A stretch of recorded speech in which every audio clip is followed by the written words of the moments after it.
Welcome to Career Tools. Today's topic, following up. Here we go.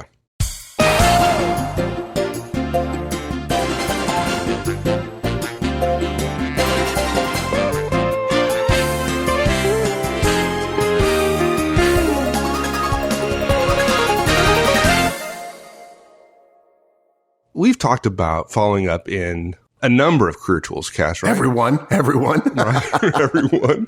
And rightly so. It's one of the marks of a true professional, right? People who follow up well, who don't let things fall through the cracks, and who are in control of their workload stand out from everyone else, right? I mean, it's just clear. Everybody knows who they are. They're the go-to guys or gals, and they rock. Yeah. So how do I become one of those people? That's what I want. Yeah, it's not. Yeah, what's funny is it's not hard.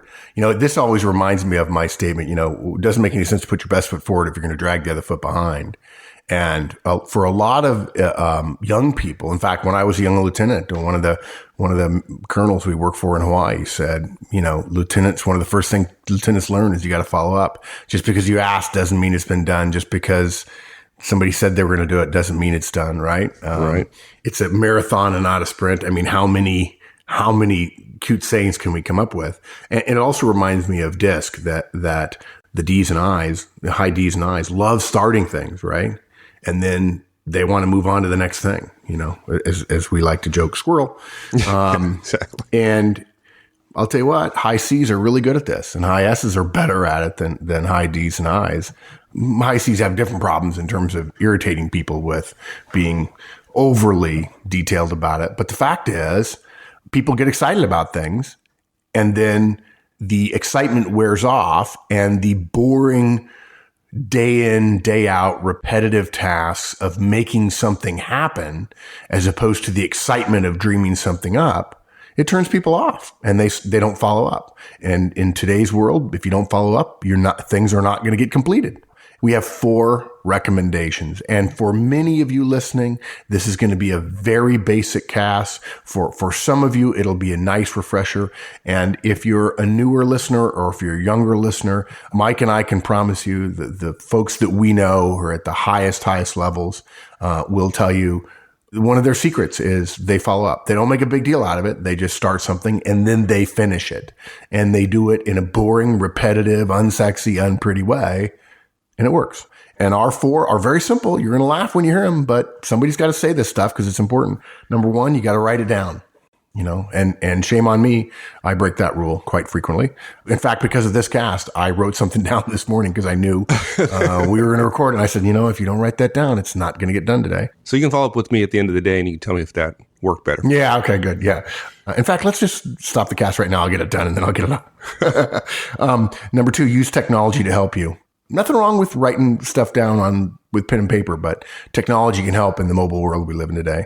Number 3, here's the thing that people forget. You've got to make time to review. You've got to keep track of all the things that are out there that are percolating, and you've got to touch base and find out what their status is. And then number 4, and this is particularly for the high C's of the world, you've got to be nice. If you have a habit of following up, if you are a professional in your way of dealing with things that take weeks and months and quarters and so on, that's good. But simply because you're the only one that follows up doesn't mean you have to be a scold about it. You can be professional and you can be polite. So write it down, use technology to help you, make time to review. That's my favorite, and be nice. Okay. Write it down. That's probably the simplest recommendation we'll ever make. I mean, it doesn't get any easier than that. Next week, we're going to be with one client, and then we're going to be given a conference, right? And somebody will fight us at both the client site and at the conference about taking notes in a one-on-one. Oh, I don't want people to be thinking that I'm documenting, when in fact, every business meeting everyone goes to, if you haven't heard it somewhere before here, let me just tell you, you don't go to meetings without some way to write stuff down. It's probably happened to you as it's happened to me, right? Where I ask one of my directs to do something and they just sit there and they nod their head. Yeah. And I go like, are you going to write it down? Yeah. If you're not writing it down, it's not going to happen. That's my experience. Yeah. And that's where perception is reality, right? I mean, if your direct doesn't write it down and you look at him, I mean, the direct says, oh, I've got it in his head or her head. She's thinking, I got it. And the boss is thinking, he doesn't have it. I don't know. I don't want to go through my week knowing that my boss thinks I don't have it. because he's going to be asking or she's going to be asking when I don't want to be answering about what the status is.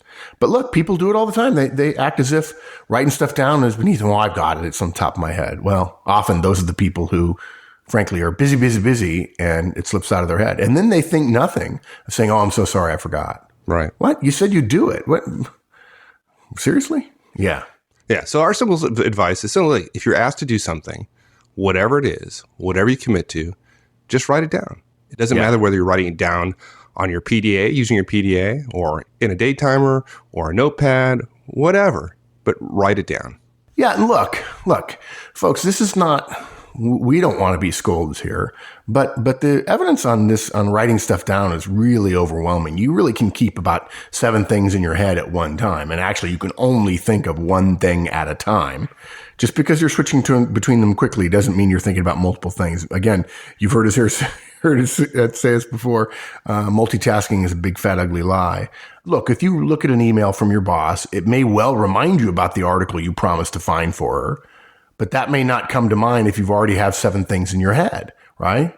What we're recommending here is don't leave your career to the chance of whether you have 7 things in your head already at any one point in time. And based on my experience in the last few years, everybody's trying to have 50 things in their mind, and they only really probably have 7, or maybe if you're lucky, 8 or 9. Look, memory is a tough thing. And usually the thing that you fear the most, or the thing that you want the most, is the thing that keeps coming back to the top of your mind. Even when you've got barely anything to do, when you're just starting a job, you got to learn people's names. You got to know what they do, the basic stuff. Even in the very beginning, your mind is going to get filled up with stuff because your mind wants to be filled up with stuff.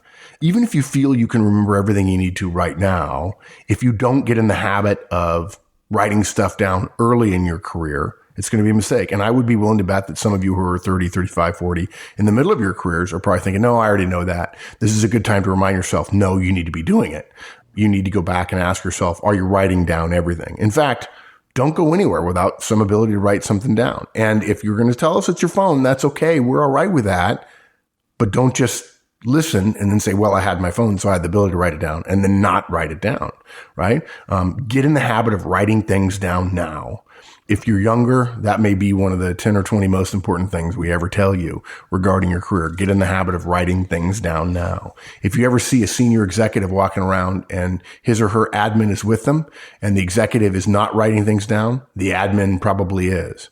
And the admin's job is remembering stuff and then feeding that back to the executive so the executive can execute rather than administrate. Yeah. And look at folks, it's a lot harder to fix these problems later on in your career than it is now. So if you're new in your career, right, or you're young in your career, we don't mean young in terms of age, now's a good time to find a system that works for you.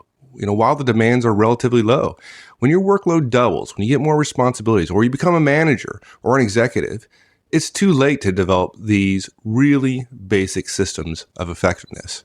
You got to develop that system now. Yeah. And look, don't write things down on random scraps of paper or on sticky notes, except for the briefest of moments when you're just getting off a call, and then take 30 seconds. We know you want to go to the next thing, but take a moment and put that sticky note somewhere or that scrap of paper in with the rest of the things you're writing down. If you're taking down a telephone number from a message, okay, you can put it on a Post-it note and then you can put it where it goes. Transfer that number, right? Get it to your PDA, get it to some other receptacle. Look, part of the reason you want to do it, you want to take notes, is to look professional and to write things down, which your executives expect you to do, as Mike alluded to, right? When the direct doesn't write it down, you kind of go, why is he not writing this down? This is important. But a desk covered in Post-it notes and scraps of paper, which, by the way, I see it all the time. It's like, you look like an idiot. You really do. You look unprofessional. It's almost like other people are whispering, doesn't he know yet that that's not how professionals do things? I know. You just torque some people off, by the way, but okay. Yeah, exactly. Right. And they're not going to tell you that, particularly if you don't work for them. And they're going to raise an eyebrow about you and about your boss and then people, by the way, some people say to us, but that's their individual space. What? No, it's not. It's the company space. But even more important than that, who cares what's the individual space? There's a professional way to do things. And having 30 scraps of paper on your desk is not a professional way to do things. And if you want to be an individual as opposed to a professional, that's fine. But don't be surprised when you don't get promoted to a level where professional behavior is expected. Those of you who've read Getting Things Done by David Allen, who, by the way, we highly recommend David Allen's book, Getting Things Done. Everybody answered yes, right? You've all read it, right? Everybody's read it, right? If you haven't read it, go read it. It's very powerful. And every time I do it, I'm like, gosh, I suck at this. And yet it works. You know the concept in the book of the waiting for list. Don't just enter the task that you're supposed to do. Send them to your boss and mark it complete, right? If you're waiting for some reaction back, if you're waiting for a response, if you're waiting for an answer, if you're waiting for a PO, if you're waiting for an invoice, if you're waiting for a check, keep the task on a waiting for list. Before your one-on-one, you can print the list and go through the work you've sent to your boss, for instance, in the event you're doing a one-on-one with your boss. If you've sent the task to someone and you're waiting on their contribution to a part of a project, or you send stuff to them and they send stuff to you, keep track of the stuff they owe you, right? Ensure you've got it written down and the time it's due back. Now, look, everybody tells me, oh, well, what time should I have? Should I ask for it back? I need to pad it with a couple of days, and people get upset, and I'm afraid if I give them the actual deadline. Look, folks, that depends on the person you're working with, okay? But the fact that it's written down and you have a deadline for when you need it back, that's the start of that professional behavior, and then you can massage that depending upon who you're working with. Look. Let's go a step further. We're not just talking about writing things down you promised other people or that other people owe you. Write down the follow-up items which are prompted by an event. I'm amazed that people walk out of meetings and they've never written anything down. And I know they have deliverables. I'm trying to be the nice Mark in the last few years, but I just want to shake my head. Sweating really bad right now. Yeah. Yeah. You and I, before we got on the cast, were talking about excellence and how in American football, when they come off the field, when Peyton Manning comes off the field, they look at pictures of every single play and they go over they critique their performance on every single play and determine how they can get better. And yet, how many people do we talk to that don't want to come out of a sales call and have their boss critique it in detail? Well, okay. All the people who are really, really good at anything get unbelievable amounts of feedback about things, and they write stuff down and they follow up and they try to get better every single time. Write down those items that, if you make a big sale to a customer, how impressed would they be? Think about yourself. If you got in sale and then people follow up, they say, well, I'll be in touch. And then what does that mean from a salesperson? It doesn't mean anything. It means the salesperson is available if you need something, but it's the rare salesperson who actually does follow up proactively, right? But if you wrote it down and you followed up every month for the next 6 months, and then 6 months after that, forever, how likely are you to get the next sale? Sales are about relationships, right? Well, more likely than if you didn't keep in contact. Yeah, exactly. Yeah, exactly. Yeah. Check in on the deliveries you've already made, whether it's a sale or a production schedule. Checking in on those things are an essential part of what professionals do. And look, one more thing that Wendy and I particularly feel strongly about, since we're talking about professional behavior, about having an effective career, the kind of behaviors, if you choose to have a notebook, and look, we'll talk about technology here in a minute, please consider upgrading from whatever the corporate standard pad is. I will say one exception to this is if you're a salesman or a salesperson, it's often a good idea to use a steno pad, a stenographer's pad, the kind that have the spiral binding at the top. And so it almost looks like you're taking dictation. It tends to add a bit of subordination to the sales role, and it makes the customer feel like they're dictating to you. I found that very effective in many cases. But for the most part, most of us, you want to stay away from whatever the company has in the stationery closet, if in fact they still have one. It's often what you're talking about there is cheap paper. It isn't nice to write on.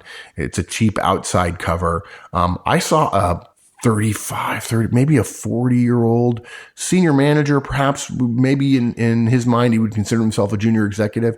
And he's using, what do you call them? Composition books. They kind of, in America, they're probably, books, like you might have they're maybe 6x9 or 6x8, something like that. Maybe they're 5x8, and they're bound with a glue strip on the side, and they have a black and white cover, and it says composition. And they're what high school and college kids use here to write essays on, or creative writing, or take notes in class that they're required to carry around. And he said, he'd been doing it since school and it's his way of doing it. And I said, yeah, it looks like you're still in school. And he looked around the room, and as it happened, every single other person at his level and above had very nice leather-bound binders, usually the kind that you can get inserts for, right? So that you don't have to keep buying a new leather binder. Look, we encourage you to invest a little bit in your career. Buy a notebook which is commensurate with the rest of your attire and your ambition. Yeah, it doesn't have to be a Smyson notebook that Mark carries around, which is very, very nice, right? But if you're a plant foreman, okay, you don't have to carry that around. Right. But just think about look around, see what the average person is carrying, and make it a little nicer than that. You'll probably be okay. Yeah.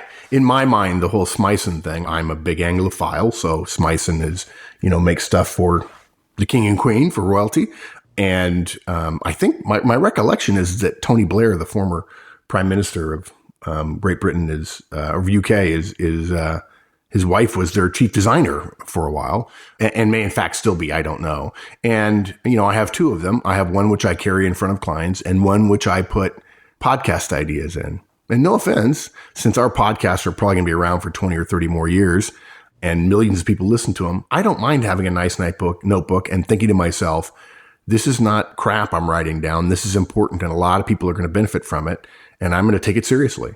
In the same way that I wouldn't want to be coaching an executive, never having been an executive, I wouldn't want to be coaching an executive and looking like I'm not one. And there's the old saying about dressing two layers at the same level that people 2 levels higher than you do. I don't know that that's necessarily a requirement. I do know that if you have on a nice suit or you're trying to dress professionally and you have a crap notebook, people notice. Yeah. Look, I hate the fact that it's true, but it is. Yeah. Appearance counts. That's a good one. It's unfortunate, and it shouldn't, but it does. So, folks, if you rebel at that, I'm sorry. You're absolutely right. Yeah, and you're right. This is we may call this reality tools. Appearance counts, unfortunately. Yeah. Okay, so now let's flip the coin, right, and talk about technology. Yeah, let's use technology to help us, right? Yeah. Look, there really isn't anything wrong with a notebook and a hardback calendar on your desk, or if you're in the UK, a diary, right? For most of us, though, there's corporate email. We get tasks that way. There's calendaring system, which we probably don't print out every day. And we get invitations. We get lists of things to do and things that do happen at multiple interviews, weekly, monthly, quarterly reporting, and so on.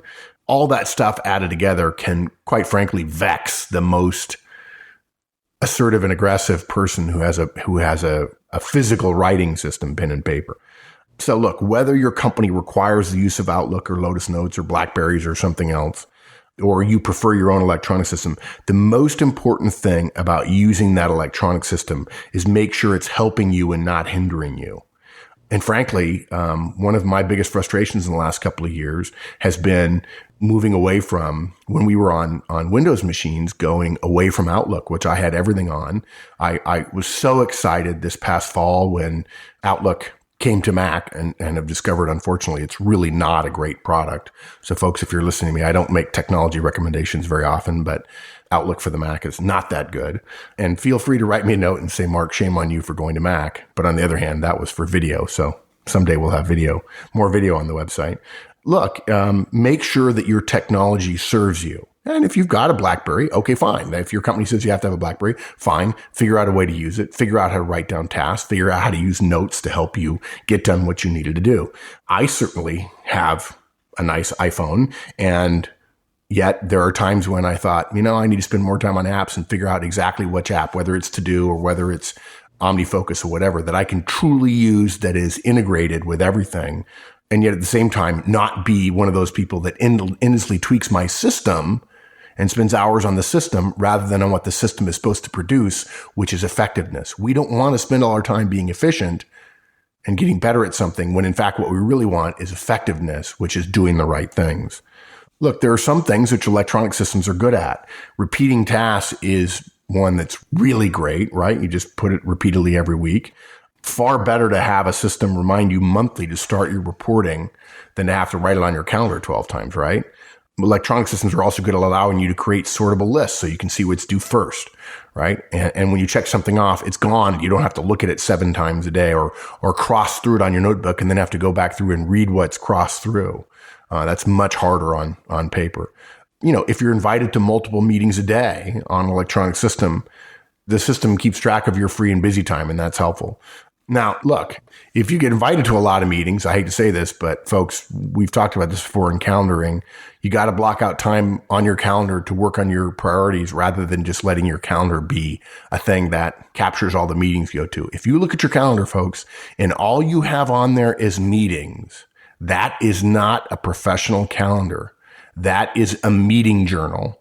And that is not what your calendar is for. Your calendar is for making you effective by putting time on it for the most important things. If all you have is meetings, then essentially your calendar is just your outwardly facing list of things that other people want you to do.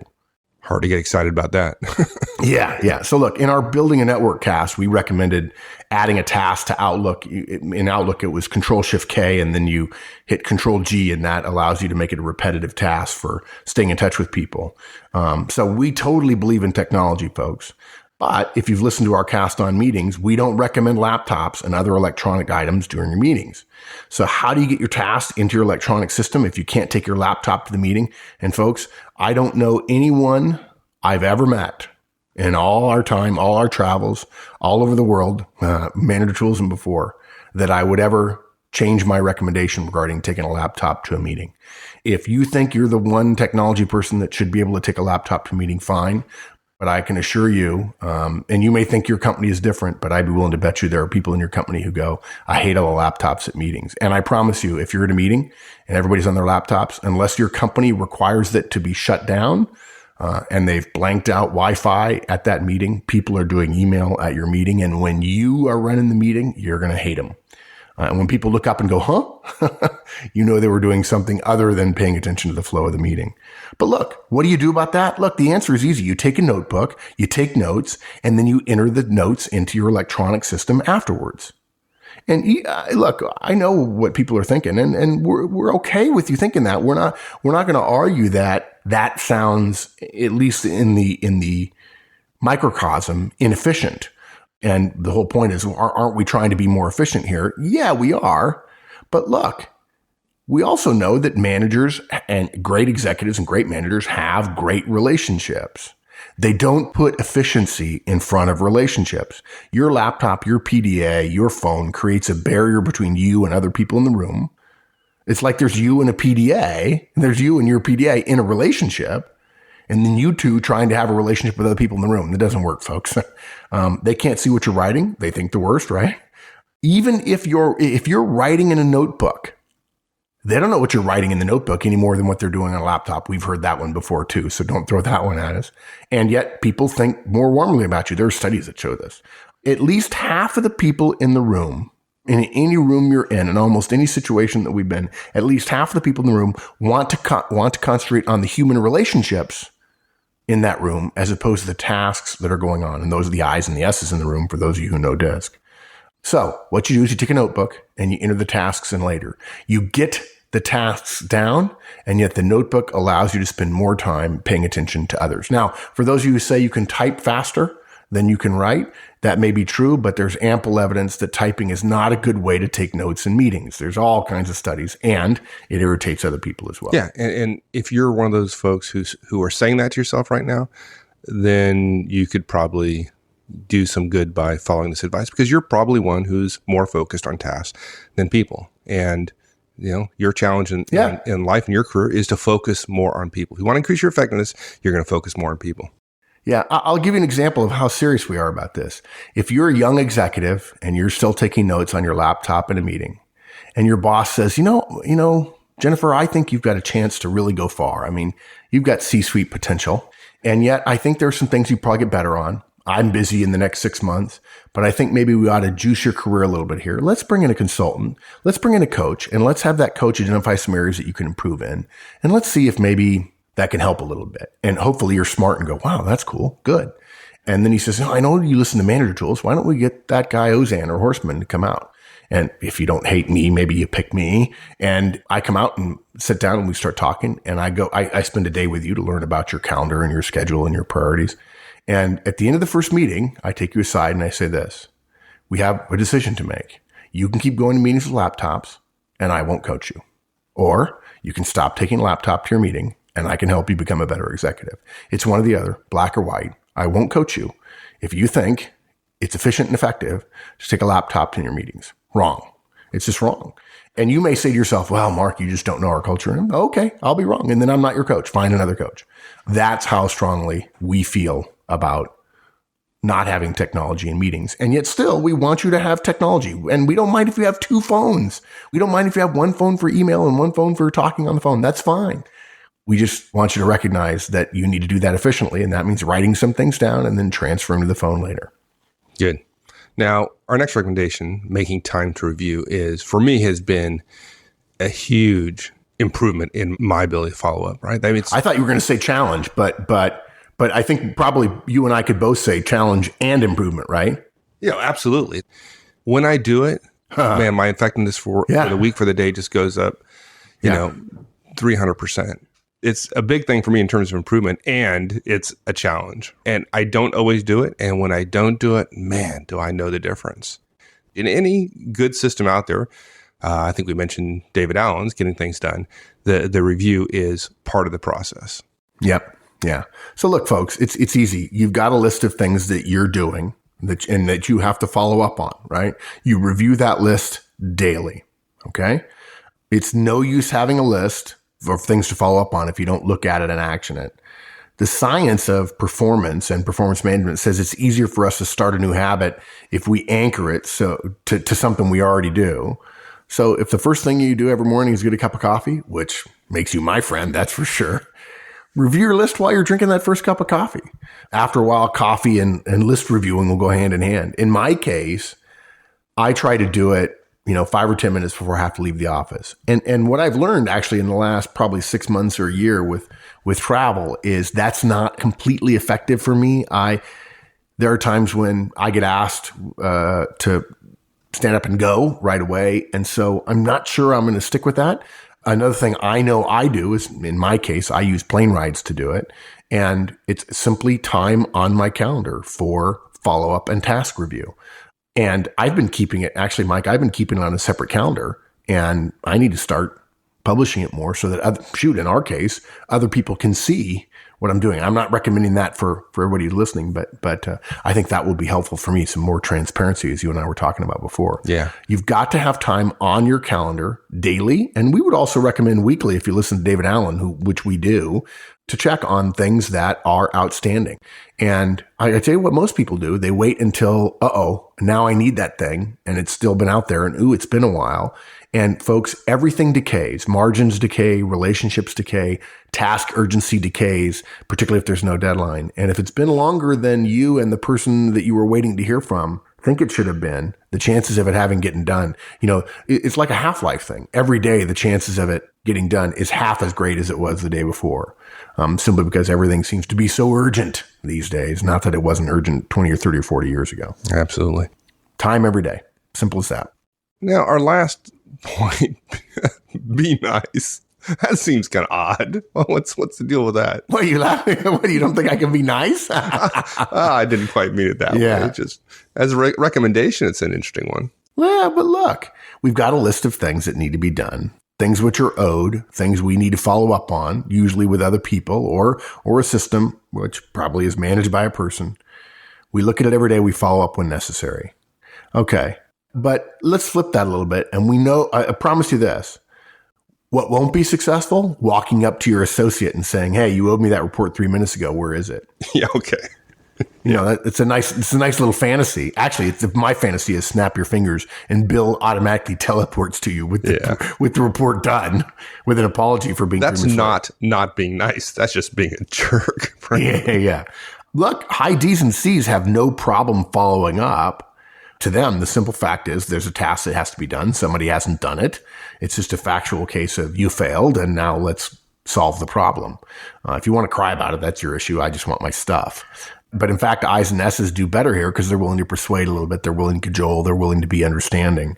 Hey, folks, and by the way, I's, S's, C's, we've been making reference to these things. If you're new to Career Tools, then those things are probably not familiar to you. So we're talking about the DISC, D-I-S-C profile. We won't go into it here, but there's more information on the Manager Tools website if you're interested. Yeah, we've probably got at least 20 casts about disc in some fashion, so right? Don't let it throw you.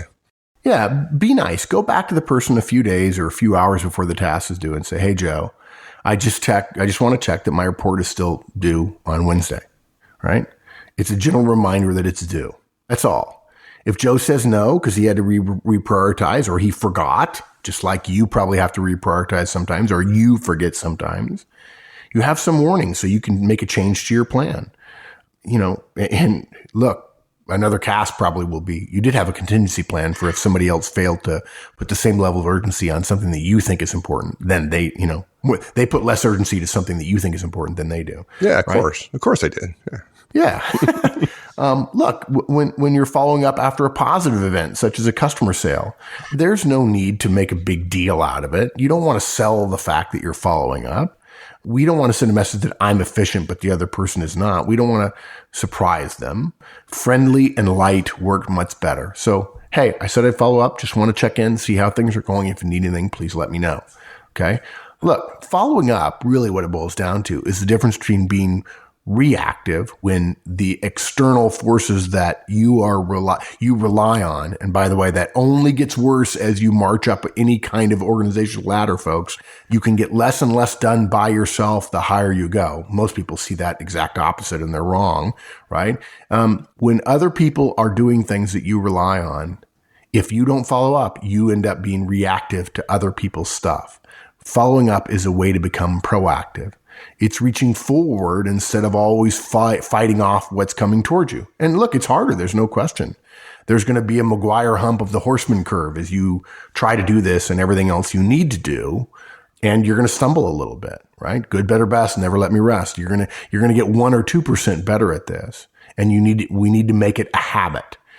Getting better at being ahead of your work instead of always being behind, though, is how you get down that slope of the horseman curve to the land of milk and honey. Careers are built on results and relationships, and following up is an essential skill which allows you to get better results. Simple as that. So, quick review, write it down, use that technology, but probably not in meetings, folks. Make time to review, put it on your calendar and just review stuff. It's not hard, and be nice when you do it. Nice is such an incredible competitive advantage. And I talk about it more and more nowadays because I realize that niceness increases the chances for relationships and results, which are the 2 keys in career tools. Excellent. Thanks, my friend. My pleasure, partner. Bye. Thanks, everyone. That's it. We'll see you next week. In the meantime, have a great one. So long.